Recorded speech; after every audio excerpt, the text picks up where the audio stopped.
République démocratique du Congo, le calme est revenu à Kinshasa, mais Internet est toujours coupé et des radios sont brouillées. Oui, puis l'opposition, elle, reste divisée quant à l'attitude à adopter après donc la nouvelle mouture de la loi électorale. Nous en avons parlé hier, le recensement de la population n'est plus un préalable à l'élection présidentielle de 2016. Alors l'UNC, l'Union pour la Nation de Vital Kamerhe, la deuxième force de l'opposition, crie victoire, alors que de son côté, l'UDPS, l'Union pour la démocratie et le progrès social de l'opposant historique Étienne Tshisekedi, appelle la population congolaise à maintenir la pression jusqu'au départ de Joseph Kabila. Mais la mobilisation attendue n'a pas eu lieu hier et l'UDPS semble elle-même divisée comparée à d'autres forces politiques. C'est en tout cas ce qu'en dit Michel Luntumbwe. Il est chargé de recherche au GRIP, le groupe de recherche et d'information sur la paix et la sécurité basé à Bruxelles.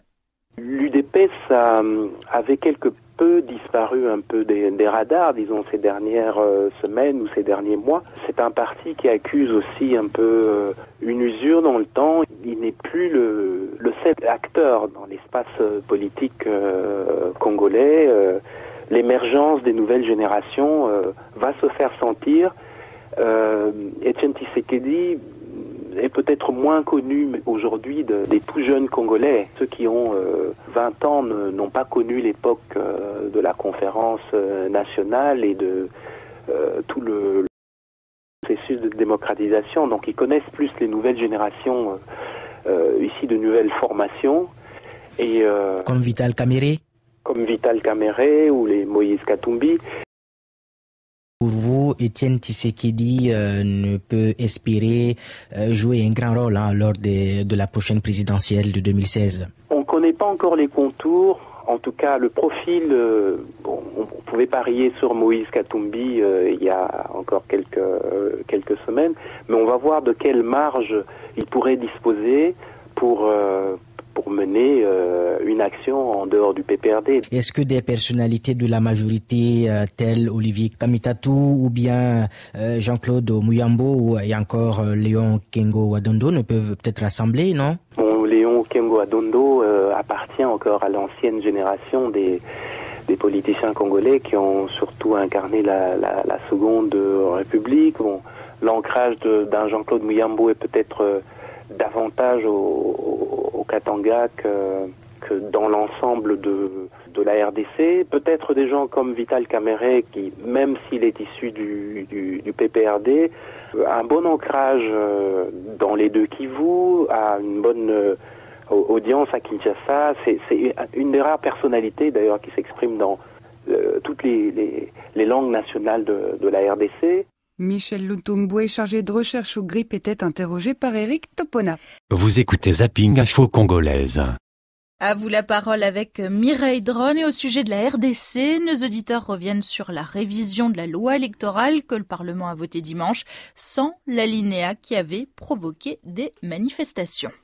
Selon Marouf Dosogbo au Nigeria, c'est une bonne nouvelle.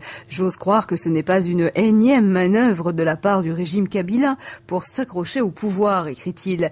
J'ai du mal à comprendre la mentalité de nos dirigeants qui se croient tout-puissants et indéboulonnables. Mais l'histoire nous montre que la volonté du peuple finit par l'emporter, affirme Marouf qui exhorte les Congolais à rester mobilisés.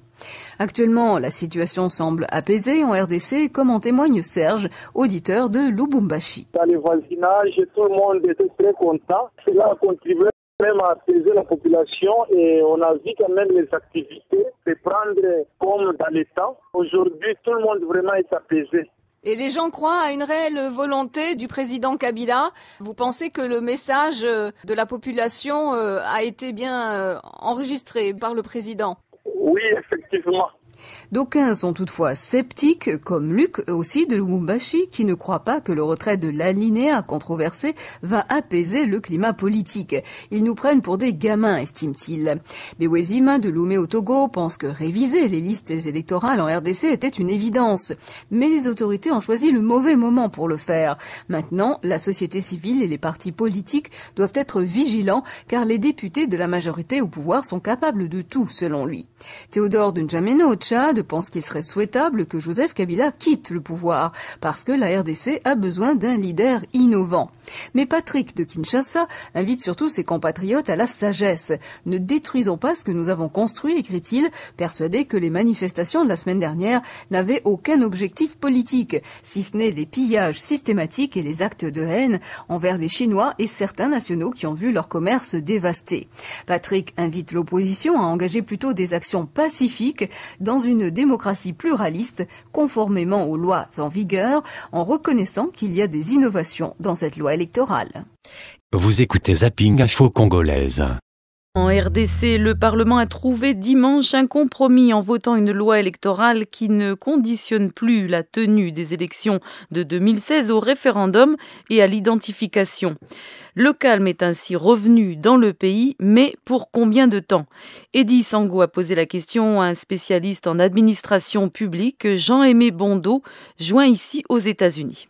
Dire que la tempête est passée, ça sera des illusions, parce qu'il y a encore beaucoup de choses à faire. Il y a le calendrier électoral que tout le monde attend. Et je crois que même les gens qui sont les tenants du pouvoir actuel doivent faire attention. Si le peuple n'a pas réagi aujourd'hui, vous savez que d'abord, il y avait l'appel, la mobilisation de l'Église catholique, qui n'a pas eu lieu, parce que tout le monde était focalisé sur ça alors. Et comment vous expliquez ces calmes? C'est juste parce que les deux chambres du Parlement ont convenu sur un même texte de projet de loi électorale? Oui, en fait, parce que le peuple, ça était que il fallait empêcher à tout prix qu'il n'y ait pas glissement des élections à venir. Que les élections aient dans les temps prévus par la Constitution, donc les élections doivent avoir lieu 90 jours avant la séance du mandat actuel du président. Le peuple voudrait qu'il y ait changement alternatif au pouvoir. On pense que le peuple était focalisé sur ça. Et comme cela est passé, mais donner le temps au peuple d'analyser encore la loi en profondeur et voir s'il n'y aura pas d'autres choses qui peuvent encore bloquer ou amener à ces glissements. Que va-t-il se passer? Kabila ne s'est pas prononcé officiellement s'il se représentera ou pas. Mais je crois que c'est tout à fait logique qu'il garde son silence et qu'il ne dit rien sur ça, mais qu'il continue à travailler jusqu'à la fin de son mandat. Mais que va-t-il se passer? Va-t-il se présenter ou pas? Est-ce que cette loi est suffisante pour l'empêcher de se représenter, comme le pensent ses adversaires? À mon humble avis, il n'a même pas le droit de se représenter parce que la Constitution ni la loi ne lui donnent même pas cette autorisation-là, ni le pouvoir de se représenter. Les gens qui sont au pouvoir, ils doivent être attentifs réellement à la volonté de la population. Les élections peuvent avoir lieu s'ils ont la volonté politique de les organiser. Mais s'ils veulent qu'il y ait encore des troubles, les élections n'auront pas lieu. Les problèmes des moyens financiers, on les a demandé par la volonté internationale de donner le calendrier et ils peuvent trouver des moyens. Mais s'ils ne veulent pas, s'ils veulent entretenir le flou, donc il y aura encore des troubles dans les jours à venir. C'était Jean-Aimé Bondo, analyste politique. Vous écoutez Zapping Info Congolaise. République démocratique du Congo où l'activité reprend progressivement à Kinshasa et dans les principales villes du pays, secouée la semaine dernière par une série de manifestations contre un projet de loi électorale. Les cours ont repris aujourd'hui à l'université de Kinshasa, épicentre des affrontements entre forces de l'ordre et étudiants. Cependant, l'Internet mobile, les réseaux sociaux et les SMS n'ont toujours pas été rétablis. Malgré le changement effectué dans le projet de loi, l'opposition appelle ses militants à rester vigilants. Le député Franck Diongo préside le MLP, le mouvement lubumbiste progressiste, un parti d'opposition. Il refute l'appel à dialoguer avec le pouvoir et demande au président Kabila de quitter le pouvoir à la fin de son mandat. On l'écoute. Nous avons demandé, parce qu'il y a une loi en vigueur qui a servi l'organisation des élections et que cette loi en vigueur s'était servie comme élément de base l'enrôlement des électeurs, nous on avait vu, puisque l'urgence est d'organiser les élections en 2016, on devait maintenir l'enrôlement des électeurs comme élément de base pour la répartition de sièges. La question des négociations, il n'y a pas de négociations à faire. M. Kabila a fait mandat, il doit partir à la fin de sa mandature. En tout cas, Franck Diongo et l'MLP ne sont pas pour. Quel est l'ordre du jour de ces négociations? Non, les Congolais ont besoin d'une alternative crédible. Franck Diongo est pour l'alternance. Les propos du député du mouvement lumumbiste progressiste Franck Diongo. ont été recueillis à Kinshasa par notre correspondant Salé Mwanamilongo. Et les parlementaires congolais ont donc finalement retiré du projet de loi électorale controversé la disposition qui conditionnait l'organisation d'un recensement général de la population à tenue de la présidentielle de 2016. L'adoption d'une nouvelle version du texte de loi a permis de rendre plus serein le climat politique, même si l'UDPS, le principal parti d'opposition, a demandé aux populations de maintenir la pression sur le régime Kabila jusqu'à son effondrement. Qu'est-ce qui explique donc ce revirement des parlementaires de la majorité? Eh bien, écoutez l'analyse de Michel Lutumbwe, chargé de recherche au GRIP, le groupe de recherche et d'information sur la paix et la sécurité basé à Bruxelles. Il est interrogé par Eric Topona. Il ne faut pas négliger l'impact psychologique que le précédent burkinabé aura eu dans l'ensemble en fait du continent africain, mais aussi un ensemble de pressions venues aussi bien des partenaires internationaux du Congo. Il y a la mobilisation de la société civile, la mobilisation des représentants du clergé, dans l'immédiat la mobilisation de la jeunesse. Bien que ce soit la majorité présidentielle qui ait porté ce projet de réforme, c'est pas l'unanimité. Il y a quelques voix quand même discordantes au sein de cette majorité. Oui, en effet, donc Michel Lutumbwe, la majorité aussi risque de se fragmenter. C'est un scénario un peu plus compliqué que sans doute que ce que les ténors de la majorité présidentielle avaient imaginé il y a quelques semaines. Un tournant, c'est probablement la tension qui a surgi au mois de décembre avec ce retour d'Europe de Moïse Katumbi et ce fameux meeting sur la place publique où il a usé de la métaphore, la fameuse métaphore sur le troisième penalty. Dans la mesure où il constituait le principal porte-parole, en tout cas la figure la plus représentative du PPRD au sein de la province, et que c'est une des personnalités, une des rares personnalités en mesure de rassembler les Congolais au-delà de sa seule province. Michel Lutumbwe, chargé de recherche au GRIP, interrogé par Eric Topona. Vous écoutez Zapping Info Congolaise. La Commission congolaise a exigé ce mardi la publication d'un calendrier global des scrutins à venir. Dans une déclaration citée par l'agence France Presse, une cinquantaine de partis de l'opposition congolaise et d'associations demandent à la CENI de publier sans délai un calendrier global et consensuel dans le strict respect des échéances prévues par la Constitution en 2016. Toujours selon l'AFP, cette déclaration intervient 2 jours après le vote d'une loi électorale controversée ayant provoqué des violences meurtrières à Kinshasa. Une plainte. Vous écoutez Zapping Info Congolaise. Nous ouvrons ce journal par la République démocratique du Congo pour parler du renforcement de la coopération militaire entre l'Égypte et la RDC. Et pour cause, en début de semaine, l'ambassadeur d'Égypte près la RDC a confirmé que 3 experts militaires de son pays séjournaient en ce moment même à Kinshasa. Le diplomate a aussi et surtout rappelé la présence dans le Kivu d'un important contingent de militaires égyptiens qui prennent part aux opérations de la MONUSCO, la force de l'ONU basée dans l'est du pays. Oui, alors Bob, en tout, près d'1 millier d'officiers égyptiens travaillent avec la garde républicaine, c'est-à-dire l'unité chargée d'assurer la sécurité du président du Congo, de la République démocratique du Congo, qui aurait été formé en Égypte. Georges Berguezan est chercheur au GRIP, le groupe de recherche et d'information sur la paix et la sécurité basé en Belgique. Écoutez son analyse.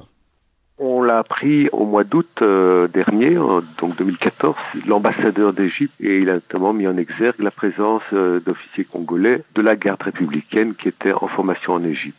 Et il y a également des instructeurs militaires égyptiens qui forment des soldats congolais, donc au Congo même. Pourquoi avoir choisi l'Égypte pour donc la formation de ces officiers de la garde républicaine? Surtout en aussi grand nombre. La RDC a des officiers qui sont par exemple en formation en Belgique, quelques-uns en tout cas. Une hypothèse qui circule, c'est qu'il y aurait eu un mouvement de mécontentement dans la garde républicaine, notamment suite à la réhabilitation du général Amici Tango Fort, qui a été accusé de trafic d'armes au profit de groupes groupes armés et de différents crimes. Et donc le président Kabila voulait le réhabiliter. Ça aurait suscité un fort mouvement de mécontentement dans la garde républicaine parmi les officiers. Donc les envoyer en Égypte, c'était une manière de les écarter de Kinshasa et éviter qu'ils ne fomentent des troubles. Oui, mais pourtant, beaucoup d'analystes estiment qu'en envoyant ces officiers en Égypte, c'est pour que ces derniers puissent s'inspirer de la méthode de répression, par exemple, des manifestants qui pourront éventuellement être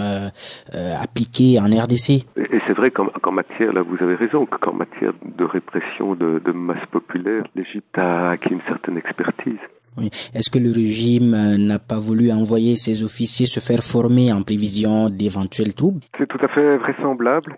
Quels sont les autres pays qui éventuellement apportent un soutien en formation, encadrement de la garde républicaine congolaise? On a parlé de l'Angola. C'est le premier protecteur de Joseph Kabila depuis qu'il est arrivé à la présidence. Il y aurait problème d'Angolais au sein de la garde républicaine. Apparemment, les relations entre les deux pays ne sont plus aussi bonnes que dans le passé. Et la même chose avec les Nord-Coréens qui étaient impliqués sous le père de Joseph Kabila, sous Laurent Désiré Kabila, étaient impliqués dans la formation du service de l'ancêtre de la garde républicaine actuelle.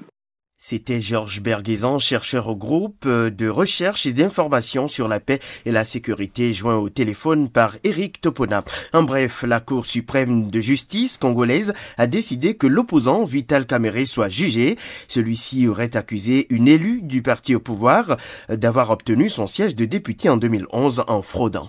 Et puis l'ancien président de l'Assemblée nationale, devenu l'un des opposants les plus actifs au président Joseph Kabila, après avoir été son allié, dénonce un acharnement aux allures politiciennes destinées à l'empêcher de se présenter à la prochaine présidentielle en obtenant sa condamnation.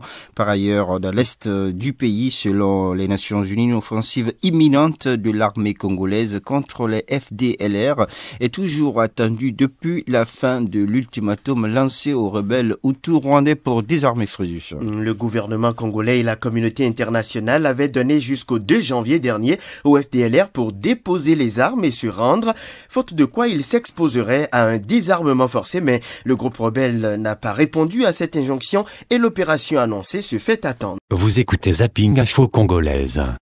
Human Rights Watch se dit préoccupé par le sort du défenseur des droits humains Christopher Ngoyi, arrêté le 21 janvier en RDC sans aucune justification. L'ONG dit avoir appris d'un haut responsable des services de renseignement congolais qu'il était détenu par ses services.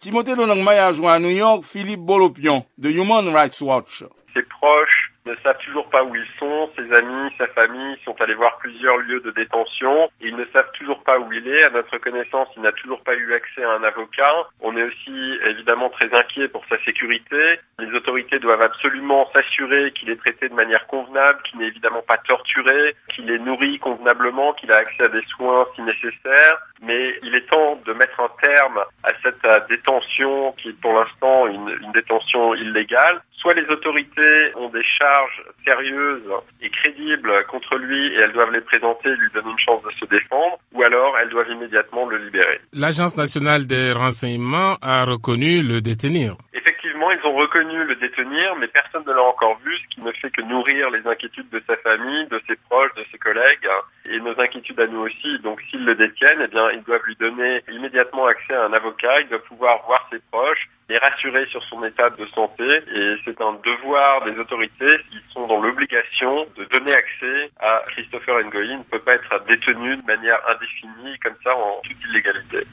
Philippe Bolopion de Human Rights Watch à New York. Vous écoutez Zapping Info Congolaise. République démocratique du Congo, emboîtant le pas derrière 5 autres villes de la province du Katanga.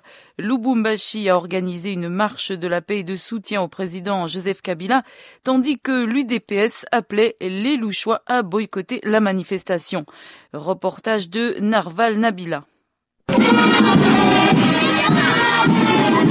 C'est une marche de la paix et des soutiens au président Joseph Kabila qui est organisée par les autorités de la province du Katanga dans la matinée du mardi, après plusieurs semaines très tendues dans l'ensemble du pays, où ici, à Lubumbashi, règne un climat de peur et de méfiance dans les quotidiens de Louchois. Moins, qui est président d'un groupe de jeunes Katangais, explique les contours de la marche. Tout le monde à Lubumbashi, nous ne voulons pas tellement de désordre, parce que quand il y a le pillage, nous l'avons connu depuis longtemps, ça fait reculer le pays. On ne peut que soutenir les chefs de l'État. Nous l'avons voté pour 5 ans. Et maintenant, là, ça dit que c'est la 3e année. Il faut attendre après 5 ans, évaluer ensemble si il sera candidat ou pas. C'est alors qu'on dira oui ou non. Hein. On dira non ou oui encore à Kabila. Dire encore que non, les gens vous disent que non, il y a des révolutions, des révoltes, ça dit que des pillages, là, nous ne voulons pas. Malgré les bonnes explications des autorités sur l'organisation de la marche et les messages de soutien au président Joseph Kabila de l'association Boulouba et Boukata, certains louchois croisés n'ont rien compris de la marche. Ce qui marche là, c'est, je ne sais pas, c'est une marche de consolation, je ne sais pas, ou bien des flatteries envers le président de la République, quoi, je ne sais pas. Parce que les autres ont marché, c'est contre une loi, ce n'était pas contre une personne, c'est du blabla, la marche d'aujourd'hui. Entre-temps, l'UDPS a lancé son communiqué qui appelle au boycott de la marche organisée par la mairie. Maître Moulunda, membre de l'UDPS. Nous nous opposons à la marche organisée par la mairie parce que quand on a versé les sangs, injustement versés, quand il y a eu des morts et qu'il y a des arrestations arbitraires en pareille circonstance, toute marche du genre à faire des propagandes sur des individus ou sur un régime serait salir la mémoire de ceux-là qui ont lutté pour la démocratie et marcher sur la volonté de Lumumba. Lubumbashi, VOA Afrique, Narval Mabila. Vous écoutez Zapping Info Congolaise. Autre déploiement de soldats dans l'est de la République démocratique du Congo cette fois-ci. Les opérations militaires contre les rebelles rwandais viennent d'être lancées. C'est le chef d'état-major général de l'armée congolaise, le général Didier Etumba, qui l'a annoncé à Béni. On l'écoute.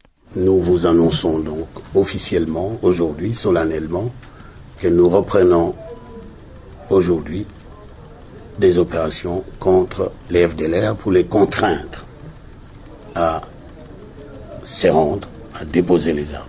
Nous avions planifié il y a plus de 6 mois cette opération contre les FDLR, mais elle s'inscrit dans les cadres des opérations Soukola 2, qui, bien entendu, dans les cas ici, ce sera les FDLR que nous prenons comme cible principale, et dans la foulée, tout autre groupe armé étranger ou national qui sera sur le terrain sera également nettoyé. Et ces opérations conjointes de l'armée congolaise et de la mission des Nations Unies sur place étaient attendues de longue date par la population civile. Ces FDLR ont endeuillé plusieurs familles, les familles ont perdu les parents, les enfants ont été violés et les champs ont été brûlés, consumés. Certaines personnes ont perdu leur vie et il y a vraiment les pertes à vie humaine. Chez nous, d'abord, je vais parler au nom de la femme. Pour nous, les femmes, c'est très important, comme on vient de lasser ces opérations. Souvent, c'est les femmes qui sont victimes de tout ça parce qu'on viole des femmes et on viole des mineurs, enfants mineurs. Il y a toujours des troubles, des pillages, on fait toutes les bêtises qu'on ne peut pas faire au nom de la femme. Pour moi, les opérations sont les bienvenues. Normalement, pour la population de l'Est de la RDC, en particulier la population du Grand Nord, dans la province du Nord Kivu, nous sommes très ravis que ces opérations commencent, soient lancées, puisque nous pensons très bien que nos forces armées, elles sont parvenues à chasser l'ennemi ADF et nous espérons que ça sera la même chose pour les FDLR. Des sons recueillis par notre correspondant à Béni, John Kanyunyu. Vous écoutez Zapping Info Congolaise. Du Congo, l'armée a annoncé le lancement d'une offensive contre les rebelles Hutus rwandais dans l'est du pays. Eddie Sango. Le général Didier Etumba a annoncé à Béni le lancement de nouvelles opérations contre les rebelles Hutus rwandais des FDLR. Ce n'est pas une opération conjointe avec la MONUSCO, mais tout a été planifié avec le FARDC, a précisé de son côté le général brésilien Carlos Alberto dos Santos Cruz, commandant de la force onusienne. Kinshasa avait donné jusqu'au 2 janvier aux rebelles rwandais pour déposer les armes et s'y rendre, ou alors subir un désarmement forcé.